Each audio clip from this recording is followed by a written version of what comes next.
दोस्तों आज अर्टिगा का एक ऐसा वेरिएंट मेरे साथ में खड़ा हुआ है। वैसे आप इसकी ग्रिल देख के समझ पा रहे होगे, ये सबसे बेस वेरिएंट है। LXi वेरिएंट बहुत रेयरली देखने के लिए मिलता है और कोई कोई ही इसे खरीदता है। दोस्तों आज की इस वीडियो में मैं दिखाने वाला हूं। वैसे ये 2025 में अपडेट होकर आ गया था वेरिएंट, तो 2025 वाला वेरिएंट है। इसके अंदर आपको क्या कुछ ऑफर कर रही है मारुति, क्या कुछ देखने के लिए मिलेगा, मतलब इस LXi वेरिएंट को अगर आप खरीदना चाहते हो तो मारुति आपको क्या क्या ऑफर करेगी, सब कुछ इसी वीडियो में बताऊंगा। हर चीज को बहुत बारीकी से हाथ रख के दिखाऊंगा। बट उससे पहले रिक्वेस्ट है, चैनल पे पहली बार आए हो तो चैनल को सब्सक्राइब कर लेना और अगर वीडियो पसंद आए तो वीडियो को लाइक कर देना। तो चलिए बिना देरी करे वीडियो करते हैं शुरू और शुरुआत करते हैं दोस्तों इस शानदार सी गाड़ी की चाबी के साथ। ओके, चाबी से करते हैं शुरुआत और चेकआउट करो। भाई बेस वेरिएंट है तो भाई रिमोट सेंटर लॉकिंग नहीं मिलती। इस तरह की सादा सिंपल चाबियां आपको देखने के लिए मिलेंगी। ये तो भाई चाबी का सेटअप रहने वाला है। अब बात करते हैं पर्टिकुलर इस वेरिएंट के बारे में। देखो जैसा कि मैंने कहा, ये अर्टिगा का LXi वेरिएंट है। रेयरली देखने के लिए मिलता है क्योंकि ORVM देख रहे होगे भाई कैसे मिल रहे हैं, ब्लैक मिल रहा है, फेंडर पे इंडिकेटर मिल रहा है, सामने की तरफ क्रोम नहीं मिल रहा है। तो बहुत सारी चीजें जो आपको इसके अंदर कम देखने के लिए मिलती हैं। तो यहाँ पर जैसा कि मैंने कहा, अर्टिगा का बेस वेरिएंट है। अब देखो इस वेरिएंट की बात करूं ना, तो ये जिनका बजट कम है ना उनके लिए तो सही है। बट जो अपना बजट थोड़ा सा भी बढ़ा सकते हैं, VXi की तरफ पहुंचा सकते हैं ना, उनको डेफिनेटली इस वेरिएंट को छोड़ के जो है ना, इसके ऊपर वाले VXi वेरिएंट की तरफ जाना चाहिए। अब इन दोनों गाड़ियों का कंपैरिजन में मैंने डाल दिया है, वहां जाके आप देख लेना। बाकी अब बात करते हैं इस वेरिएंट के बारे में। अर्टिगा का LXi variant ex showroom cost करता है 8,80,000 रुपए का और ये वेरिएंट सिर्फ आपको पेट्रोल मैनुअल ट्रांसमिशन के साथ में मिलेगा। इसमें इसके अलावा और कोई ऑप्शन है ही नहीं। यहां पर इंजन की बात करें तो इंजन वही मिलेगा जो सब अर्टिगा के अंदर ऑफर किया जाता है। 1.5 लीटर के 15C सीरीज का 4 cylinder naturally aspirated petrol engine जो आपको 101 bhp की पावर और 139 न्यूटन मीटर का टॉर्क ऑफर करता है। वहीं पर माइलेज की बात करूं तो 20 kmpl का माइलेज ये पेट्रोल में ऑफर कर देती है। अब फ्रंट से दिखाता हूं क्या कुछ मिलेगा। सबसे पहले तो हेडलाइट आपको दिख रही होगी भाई, प्रोजेक्टर हेलोजन का सेटअप मिलता है, बट पीली रोशनी फेंकते हैं दोनों ही। और इसके बाजू में यहाँ आपको इंडिकेटर दिखाई देता है। फॉगलाइट इस वेरिएंट में ऑफर नहीं की जाती। हाउसिंग बनी हुई है, लगवाना चाहो तो डीलरशिप पे लगवा लेना। सामने की तरफ बात करें ग्रिल की, तो पियानो ब्लैक ट्रीटमेंट के साथ में ऑफर की जाती है। यहां पर आपको VXi की तरह क्रोम का ट्रीटमेंट नहीं मिलता है, बट रियलिटी बताऊं ना, VXi से ज्यादा अच्छी ये लगती है। यहां सेंटर पे आपको सुजुकी का लोगो दिखाई देने वाला है। ये सेटअप आपको फ्रंट में देखने के लिए मिलता है। थोड़ा सा साइड में आ जाएं तो टायर साइज की बात कर लेते हैं। देखो यहां पर अगर टायर साइज की बात करूं तो सेम वही मिल रहा है जो VXi में ऑफर किया जाता है। यहां पहली बात तो ब्रिजस्टोन का मिल रहा है और सेक्शन की बात करूं 185/65 R15 की प्रोफाइल, स्टील रिम का सेटअप, डिस्क ब्रेक का सेटअप मिल रहा है। आपको गाड़ी के लिए व्हील कवर मंगाने हैं ना तो कुछ प्रोडक्ट टैग कर दूंगा, बट कंपनी की तरफ से भी आते हैं। यहां पर फ्रंट फेंडर पे देखें तो इंडिकेटर आपको विजिबल हो रहा होगा। ORVM की बात करें तो ये भाई मैट ब्लैक फिनिश में आपको देखने के लिए मिल जाते हैं। बाकी ऐसे डोर हैंडल की बात करें तो ये भी आपको मैट ब्लैक फिनिश में ही देखने के लिए मिलेंगे।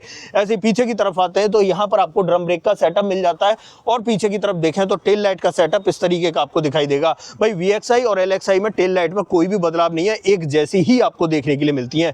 पीछे की तरफ देखें तो ये अपडेट है, ये अपडेटेड वाली है। तो यहां पर आप देख रहे होगे बड़ा वाला रियर स्पॉइलर दिखाई दे रहा है जिसपे हाई माउंट स्टॉप लैंप आपको दिखाई दे रही है। ये सेटअप आपको देखने के लिए मिलता है। यहां पर पीछे की तरफ देखें तो डिफॉगर नहीं मिलता है, रियर वाइपर भी नहीं मिलता है। यहां पर आपको सुजुकी का लोगो मिल जाता है। किसी भी तरह का कैमरा वगैरह का ऑप्शन नहीं मिलेगा। अर्टिगा के इनिशियल्स आपको यहां पर दिखाई देंगे और यहां पर अगर चेक करें तो पीछे वाले बंपर में 4 रिवर्स पार्किंग सेंसर और 2 सेफ्टी रिफ्लेक्टर्स दिखाई देते हैं। और साथ में गाड़ी के ग्राउंड क्लियरेंस की बात करूं ना तो 180 mm का डिसेंट ग्राउंड क्लियरेंस ऑफर किया जाता है। साथ में स्पेयर व्हील भी आपको लटका हुआ दिखाई दे रहा होगा, यहां पर आपको ऑफर किया जा रहा है। अब आते हैं इस तरफ और यहां पर बात करते हैं। पेट्रोल टैंक मिलता है भाई 45 लीटर कैपेसिटी का। अब देखो बाहर की तरफ जब अपडेट की बात आती है ना तो आपको बस ये रियर स्पॉइलर जो है ना ये बड़े साइज का मिलेगा और कुछ नहीं मिलता है। बाकी जब अंदर चलेंगे अंदर भी बात कर लेंगे, बट उससे पहले बूट स्पेस चेक कर लो। भाई ये साइज मिलता है बूट का। यहाँ पर जो भी 7 सीटर गाड़ियां होती हैं उनमें थोड़ा सा बूट स्पेस कम ही मिलता है, बट ऑप्शन अच्छा ये है कि जो थर्ड रो वाली सीट है ना आप उन्हें फोल्ड कर सकते हो। 50-50 के ऑप्शन के साथ में फोल्ड हो जाती हैं, जिससे आपका बूट स्पेस जो है ना यहाँ एक्सटेंड हो जाता है।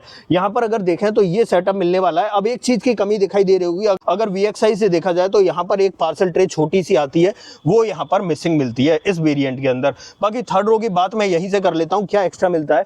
यहाँ पर अगर बात करें तो देख रहे हो यहाँ ये गोला सा या चौकोर साइन सा बना हुआ है। यहाँ पर अगर बात करें VXi में तो आपको AC वेंट ऑफर किए जाते हैं जो आपको कॉर्नर साइड पे दिखाई भी दे रहे होंगे किस तरीके के हैं। साथ में यहाँ पर अगर देखें तो कप होल्डर मिल जाता है, बट इसके अंदर आपको किसी भी तरह के पीछे की तरफ रियर एसी वेंट वगैरह ऑफर नहीं किए जा रहे। यहाँ पर न तो थर्ड रो में मिलेंगे और ना ही सेकंड रो में मिलेंगे। ऊपर की तरफ देखें तो ग्रैब हैंडल मिल जाता है, ऐसे इस तरफ देखें तो यहाँ भी आपको ग्रैब हैंडल और कप होल्डर ऑफर किए जा रहे हैं। हाँ, लेग रूम की बात करूं तो लेग रूम भी चेक कर लो, नॉमिनल लेग रूम ही आपको देखने के लिए मिलेगा। छोटे बच्चे, छोटी शॉर्ट हाइट वाले लोग आसानी से बैठ सकते हैं, बट कोई बड़ा नहीं बैठ पाएगा। टेल गेट के नीचे आपको प्रॉपर फिनिश मिल जाती है। अब चलते हैं गाड़ी के अंदर और क्या कुछ मिलेगा वो देख लेते हैं। सबसे पहले डोर कर लेता हूं मैं ओपन, और डोर ट्रिम से दोस्तों शुरुआत करेंगे। यहाँ पर अगर बात करें डोर ट्रिम की तो इस तरीके के मिलते हैं बेज कलर में। जो VXI में मिल रहा है ना, सेम डिक्टो वही मिल रहा है, बस कमी किस किस की चीज की है। यहाँ पर डोर हैंडल देख रहे होगे, यहाँ पर क्रोम का ट्रीटमेंट नहीं है, सादा सिंपल मिलते हैं। यहाँ पर चारों power window, child safety button और गाड़ी को लॉक अनलॉक करने के बटन तो मिल रहा है, बट ये जगह जो है बंद है। यहाँ पर न तो इलेक्ट्रिकली एडजस्टेबल ORVM मिलते हैं, ना ही फोल्डेबल मिलते हैं। दोनों काम आपको हाथ से करने पड़ेंगे। यहाँ पर मैप पॉकेट, बॉटल होल्डर और स्पीकर ग्रिल मिलती है। किसी भी तरह का स्पीकर म्यूजिक सिस्टम ऑफर नहीं किया जाता है। यहाँ पर अंदर की तरफ देखें, दोनों ही सीटों में आपको एडजस्टेबल हेडरेस्ट मिल जाता है। और सीटिंग में बात करें तो भाई बेज कलर का फैब्रिक आपको देखने के लिए मिलेगा इस तरीके से। हाँ, यहाँ पर हाइट एडजस्टमेंट का ऑप्शन नहीं मिलता है। नीचे की तरफ देखें तो तीनों पैडल के साथ में डेडिकेटेड डेड पैडल दिखाई देगा, और यहाँ पर अगर देखें तो यहाँ से आप फ्यूल लिड ओपन कर सकते हो। बाकी और ऊपर की तरफ देखें तो यहाँ पर आइडल स्टार्ट स्टॉप और यहाँ पर ट्रैक्शन कंट्रोल और ये हेडलाइट लेवलर आपको देखने के लिए मिल जाता है। थोड़ा सा ऊपर आते हैं तो यहाँ पर आप AC वेंट का डिजाइन चेक कर सकते हो। अब बात करते हैं अंदर की तरफ, बट एक काम करते हैं, चाबी लगा लेते हैं और चाबी लगा के चाबी को घुमा भी देते हैं ताकि यहाँ पर आपको दिखाई देने लगे। हाँ जी, क्या क्या मिल रहा है इंस्ट्रूमेंट क्लस्टर में। सबसे पहले चेकआउट करो, BXI वाला ही देखने के लिए मिल रहा है। यहाँ पर आप देख सकते हो इस तरीके का मिल जाता है। स्पीडोमीटर के साथ फ्यूल गेज मिलता है और यहाँ पर टैगोमीटर के साथ टेम्परेचर गेज मिलता है। यहाँ से आप बाकी के मोड टॉगल कर सकते हो इस तरीके से, और बाकी ट्रिप वगैरह जो टॉगल करनी है वो आप यहाँ से कर सकते हो। वाइपर का स्टॉक मिलेगा, हेडलाइट का स्टॉक यहाँ मिलेगा। ऑटोमेटिक हेडलैम्प का ऑप्शन आपको नहीं मिलता है। स्टीयरिंग व्हील पर बात करें तो इस तरीके का देखने के लिए मिलता है। भाई यहाँ पर किसी भी तरह का स्टीयरिंग माउंटेड कंट्रोल आपको ऑफर नहीं किया जाता है। यहाँ पर टिल्ट का ऑप्शन तो मिल जाता है, बट टेलीस्कोपिक का ऑप्शन नहीं मिलता है। AC वेंट की बात करें तो यहाँ पर ये डिजाइन चेक कर सकते हो, इस तरीके से वहां तक आपको देखने के लिए मिलती है। यहाँ पर आप ये देख लो, किसी भी तरह का म्यूजिक सिस्टम आपको ऑफर नहीं किया जा रहा है। यहाँ आपको हिजार्ड बटन मिलता है, मैनुअली ऑपरेटेड AC कंट्रोल्स मिलते हैं, और नीचे की तरफ देखें तो यहाँ पर आपको एक 12V का पोर्ट दिखाई देता है। एक स्पेस यहाँ पर मिलता है, 2 कप होल्डर आपको यहाँ पर देखने के लिए मिलते हैं। यहाँ पर आपको 5 स्पीड मैनुअल ट्रांसमिशन मिलता है, मैनुअली ऑपरेटेड पार्किंग ब्रेक मिलता है। यहाँ पर डोर पर बात करें तो इस तरीके के ट्रिम्स आपको डोर पर देखने के लिए मिलेंगे। पावर विंडो का ऑप्शन मिल जाता है। यहाँ डैशबोर्ड के अंदर बात करें तो एक स्पेस ठीक ठाक सा देखने के लिए मिल जाता है। ये सेटअप यहाँ पर फ्रंट में ड्राइवर कैबिन में रहने वाला है। थोड़ा सा ऊपर की तरफ यहाँ पर आपको ग्रैब हैंडल दिखाई देता है, सनसेड मिलता है, बट वैनिटी मिरर नहीं मिलता है। सादा सिंपल IRVM मिलता है, हेलोजन वाली लाइट मिलती है। रात हो गई है दोस्तों, इसलिए थोड़ी सी यहाँ पर लाइट, रात क्या मतलब शाम हो गई है, तो यहाँ पर लाइट जला के वीडियो बनानी पड़ रही है। ड्राइवर साइड में देखें तो यहाँ पर आपको टिकट होल्डर आपको ऑफर किया जाता है। ये इसके फ्रंट ड्राइवर कैबिन का सेटअप है। ऑलमोस्ट जरूरत की तो सब चीजें मिल रही हैं, बट कमियां बहुत हैं, जैसे कि म्यूजिक सिस्टम नहीं है, यहाँ पर ORVM के लिए इलेक्ट्रॉनिक एडजस्टमेंट नहीं है, स्टीयरिंग माउंटेड कंट्रोल नहीं है, बहुत सारी कमियां आपको मिल जाती हैं। और भाई 6 एयरबैग की सेफ्टी अब आ चुकी है, तो यहाँ पर 6 एयरबैग ABS, EBD, ESC और हिल असिस्ट का ऑप्शन एज अ सेफ्टी आपको देखने के लिए मिल जाएगा। सेकंड रो में दिखाते हैं कुछ अपडेट हुआ है या नहीं, क्योंकि भाई VXI में तो अपडेट हुआ है, लेकिन इस वेरिएंट की बात करूं तो इसमें तो नहीं लगता है कि मुझे कोई अपडेट हुआ होगा। डोर ट्रिम की बात कर लो, इस तरीके के ट्रिम्स आपको देखने के लिए मिलेंगे। यहाँ पर ये सब कुछ बेज कलर में आपको देखने के लिए मिलता है। पावर विंडो का ऑप्शन, डोर हैंडल यहाँ पर मिल जाते हैं। किसी भी तरह का स्पीकर नहीं मिलता, सिर्फ स्पीकर ग्रिल मिलती है और बॉटल होल्डर मिलता है। यहाँ पर बात करें, ड्राइविंग सीट को 6 फीट हाइट के अकॉर्डिंग एडजस्ट किया है, बट उससे पहले सेकंड रो वाली सीट की बात कर लेते हैं। 60-40 में स्प्लिट हो जाती है, और पीछे का अपडेट जो है ये है कि 3 पॉइंट सीट बेल्ट मिलेगी, तीनों सीटों में एडजस्टेबल हेडरेस्ट मिलेगा।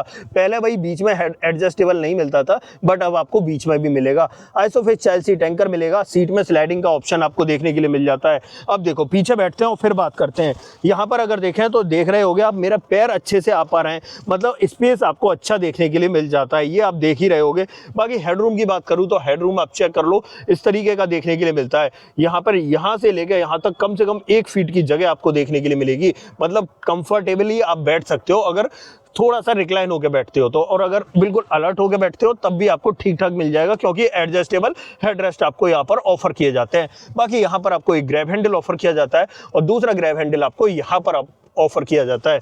हाँ, थर्ड रो की कहानी मैं आपको बता चुका हूँ और दिखा भी चुका हूँ। ये वाली सीट तो फोल्ड हो रखी है, बट इस वाली सीट को देख लो, इस तरीके से मिलती है। साथ में किसी भी तरह का कोई भी रियर में एसी वेंट वगैरह आपको ऑफर नहीं किया जाता है। ये सेटअप आपको देखने के लिए मिलने वाला है।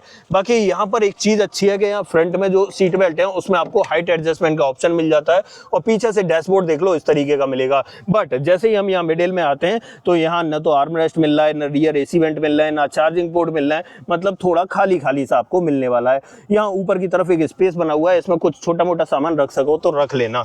बाकी यहाँ से निकलते हैं बाहर और इस गाड़ी का बोनट खोल के दिखाता हूँ। इंजन का प्लेसमेंट कैसा है भाई बोनट के नीचे, वो चेक करा देता हूँ एक बार। बोनट कहाँ से ओपन करना है, जैसा कि मैंने आपको शुरुआत में ही दिखाया था, इस लीवर को खींचता हूँ तो आपका बोनट जो है वो ओपन हो जाता है। आ जाते हैं बाहर। ये चेक करो दोस्तों, यहाँ पर मिलता है आपको 1.5 लीटर का K15C सीरीज का 4 cylinder naturally aspirated petrol engine. ये बैटरी का प्लेसमेंट है। यहाँ पर कूलेंट मिलता है, यहाँ पर वॉशर मिलता है और यहाँ पर ब्रेक ऑयल मिलता है। अंदर की तरफ प्रॉपर इंसुलेशन मिलता है और इवन बेस वेरिएंट भले ही है, बोनट के नीचे भी आपको प्रॉपर इंसुलेशन मिलता है। इसे कर देता हूँ बंद और आ जाते हैं थोड़े से पीछे की तरफ। तो फाइनली दोस्तों ये थी आज हमारे पास मारुति सुजुकी अर्टिगा, भाई सबकी चहेती कार और हमेशा वेटिंग पे रहने वाली और सबसे ज्यादा सेल्स ऑफ नंबर लेके आने वाली कार अर्टिगा। और अर्टिगा का बेस वेरिएंट जो रेयरली बिकता है और रेयरली देखने के लिए मिलता है। भाई बहुत कम लोग हैं जो इस वेरिएंट की तरफ हाथ रखते हैं अपना और इसे लेने की कोशिश करते हैं, क्योंकि इसके अंदर फीचर्स थोड़े से कम मिलते हैं। भाई 7 सीटर गाड़ी ले रहे हो और आपको सेकंड रो तक एसी वेंट ना मिले तो भाई गाड़ी लेना बेकार है, इसीलिए ये वेरिएंट थोड़ा सा कम बिकता है। बाकी आप बताइए आपको ये वीडियो कैसी लगी। अपडेटेड वेरिएंट था 2025 वाला, सब कुछ डिटेल में हाथ रख के बड़ी बारीकी के साथ मैंने आपको बता दिया। यहाँ पर मैं वारंटी की बात करूँ तो कंपनी आपको 3 साल 1 लाख किलोमीटर की वारंटी ऑफर करती है। अब ऐसा कुछ भी जो आप मुझसे पूछना चाहते हो तो उसे कमेंट बॉक्स में लिख देना। इस गाड़ी का ऑन रोड प्राइस आपको अपने शहर में जानना है, कमेंट बॉक्स में अपने शहर का नाम लिख देना। अदरवाइज आपको दोस्तों ये वीडियो पसंद आई हो तो वीडियो को लाइक करना, चैनल पे पहली बार आए हो तो चैनल को सब्सक्राइब जरूर करना। मिलते हैं किसी और वीडियो में, इस वीडियो में इतना ही। सो जय हिंद।